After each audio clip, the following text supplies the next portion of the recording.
মিয়ানমারে দুই বিদ্রোহী গোষ্ঠীর মধ্যে সংঘর্ষের বিস্ফোরক ও গুলি এসে পড়েছে বাংলাদেশের ঘরবাড়িতে।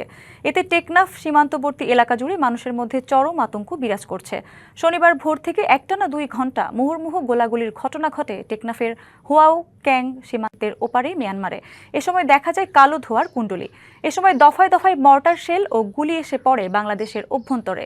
স্থানীয় ইউপি সদস্য সিরাজুল মোস্তফা জানান, মিয়ানমারের ভেতর থেকে রাতে বৃষ্টির মতো গুলি এসে সীমান্তের এপারে। বিকট শব্দে বাড়ি ঘরও কেঁপে উঠছিল। বারবার এমন ঘটনায় স্থানীয়রা চরম আতঙ্কে রয়েছেন। এ বিষয়ে প্রশাসনকে জানানো হয়েছে। টেকনাফ উপজেলা নির্বাহী কর্মকর্তা ইমামুল হাফিজ নাদিম জানান, এই ঘটনায় খোঁজ খবর নেওয়া হচ্ছে, প্রয়োজন মতো নেওয়া হবে ব্যবস্থা।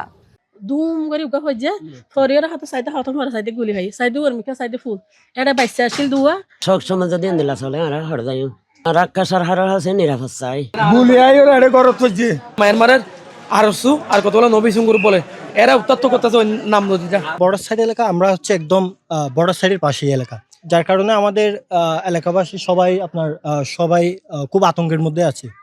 নতুন এবং ফিরে আসা গ্রাহকদের জন্য নগদে চলছে ক্যাশব্যাক সহ প্রতিদিন হাজারো উপহার জেতার সুযোগ। হবে আশা আর ফেরা, সারপ্রাইজ সেরা।